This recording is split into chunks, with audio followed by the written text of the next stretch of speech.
the Chiefs, you know you're going to get one hell of an opponent in all three phases. And if you're not ready to go, you'll get your block knocked off. We know that. I don't need anything added. I've had people say crazier things about me than driving a bus around a stadium, and you still just show up and play the game. You know what I mean? So if they want to get excited about it, awesome. They can get excited about it, man. I'm just going to keep doing my process and play football. NFL analyst Marcus Spears with me live now on SportsCenter. I mean, Mahomes said it, Marcus. He called it a victory lap, right? Obviously providing some bulletin board material for the Raiders. I mean, whatever it takes. But Marcus, what do you think? Will this be a lot different from the Week 5 game? Sage, I wanted Carr to go off. All right, listen, I'm here for the beef. I wanted Derek Carr to go off. But anyway, to your question, listen, I don't expect it to go the same way. This Kansas City Chiefs defense was thrown on like no tomorrow. Aguilar over the top, Henry Ruggs over the top, Waller worked the middle. The explosive plays is why the Raiders won the game. Now you say to yourself, Steve Spagnuolo, a large sample size, this defense for the Kansas City Chiefs has been playing better outside of the Carolina game, but that was some different varying circumstances. I don't expect the Raiders to beat the Chiefs, number one, and I don't expect the Chiefs defensively to give up the explosive plays that they gave up in the first meeting. And look, the only way you beat Kansas City, obviously, is putting up those type of numbers on the board. So the fact that Spagnuolo and this defense is going to defend against that, as opposed to trying to do something different or reinvent the wheel, tells me all I need to know about what this game is going to turn out to be. It's going to be a Patrick Mahomes one shining moment type situation. Ooh, okay, you're calling it out then. All right, well, it is Chiefs-Raiders, one of 5 games between teams that are 6-3 or better. So we got to keep an eye on all of these. Starting with tomorrow's matchup, Cardinals and Seahawks. So, Marcus, what do you want to see from Russell Wilson and the Seahawks on another short week? And then we've got Vegas Raiders against Kansas City. Neek, what does Derek Carr need to show you? Nothing really, more of the same. I think the version of Derek Carr that we've seen this year is the best version of him. He's been responsible with the ball, which he always is, but he's been more willing to take big shots downfield, and Henry Ruggs is a problem. He scares defenses, and it makes it so much easier for that running attack and all the receivers. So just keep doing what you're doing, Carr, and the Raiders are one of the underrated teams in the league right now. Absolutely, and they could try and sweep the season series from Kansas City. But as I bring Shefty into the conversation... let's not go too far. They could do it. Well, let's see if they could do it. They beat them once before. And Shefty, obviously, we want to talk about Derek Carr, and we want to talk about Henry Ruggs, and we want to talk about the long-standing rivalry between Andy Reid and John Gruden. But, of course, COVID is a significant part of the storyline in 2020, and for the Raiders, it's a big deal. What is the latest there right now?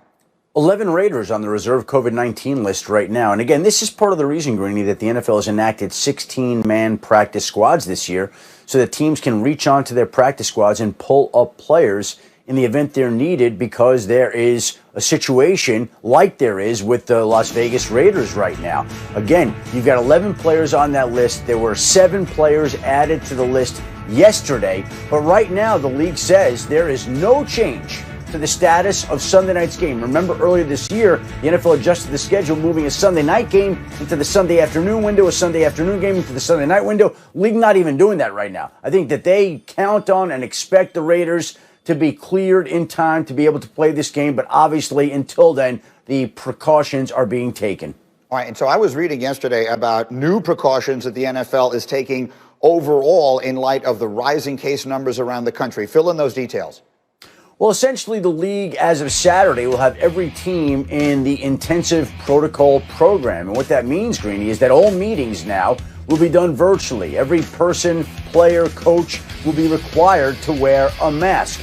There are certain provisions and protocols that now will need to be followed at all times. The NFL recognizes that with cases of coronavirus spiking in the country, that it has got to try to protect the players, the coaches, the league, the games, its business. And so every team now, as of Saturday, will be entered into the intensive protocol training program.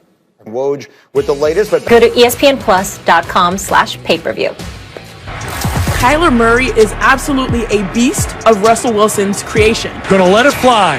Touchdown! The perfect pass. Is it caught? He can run around, he can spin it, he can really throw it. Oh my goodness, it's caught! Just trying to be the best me. It's my job to earn that right every day. This is our world. This is our life. This is our moment. We're going to get to play against each other for many years, and it's going to always be a lot of battles. All right, a little football. Stephen A., you know this better than anyone. Sometimes Thursday night football matchups are a little suspect, but not this one. Yeah. This is real good. Kyler versus Russ, a three-way tie atop the NFC West. So here's what I want to ask you. In terms of a franchise quarterback, who would you rather have, Russell Wilson or Kyler Murray?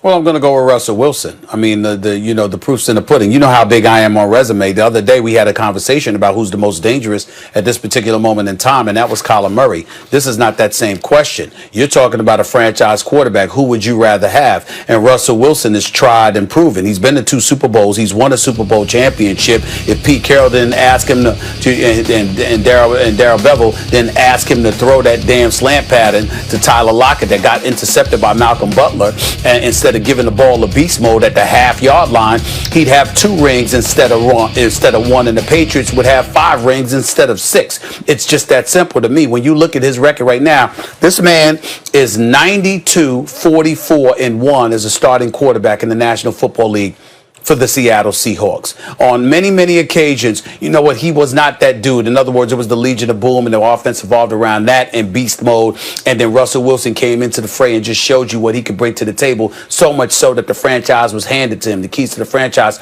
were handed to him. This year, he's been unleashed. And even though he's struggled as of late, I would remind everybody he's still completing 69.8% of his passes. He still has 28 touchdowns to 10 interceptions. I mean, he hasn't been god-awful. The reality of the situation is that the vast majority of this season, he's been a leading MVP candidate until the last 2 weeks. So I look at what he brings to the table, and I'm of the mindset, Russell Wilson is special. I got mad respect and love for Kyler Murray, but you got to do it over a period of time. Russell Wilson has done that. We know how elite he is. I'm rolling with him. Oh, every GM in football is like, why isn't Stephen A. a GM that I can negotiate against? Let me get this straight, Stephen A. You have 2 dudes. Russell Wilson's a little better than Kyler Murray right now. In fact, he's more dangerous, too. We were just arguing that. You were telling me Kyler Murray's more dangerous than Russ right now. But even the fact that someone could argue, and many people do, that he's more dangerous than Russell Wilson right now, even the fact that they are very similar, the question's even being asked, is Kyler Murray ahead of Russell Wilson in the MVP race? No, I don't think he is. I think Russ is still a little ahead of him. Not that that's 1 and 2 in the MVP race, but in terms of their rank there. Even the fact that we're asking that right now, in Kyler Murray's second year, Russell Wilson was not asked to do what Kyler Murray is being asked to do in terms of carrying the load of the team. Like the hopes and dreams, the winning is pinned on him. Russell had a better defense, obviously, than Kyler Murray early in his career. But even the fact that they're comparable already, and they are comparable, they're very comparable. Same height, more or less the same size, both really fast, both with good arms, both can pick up first downs with their legs, but often use their legs to extend plays, keep their eyes down the field. By the way, both were good enough at baseball on a college level to be drafted by Major League Baseball. They were both drafted.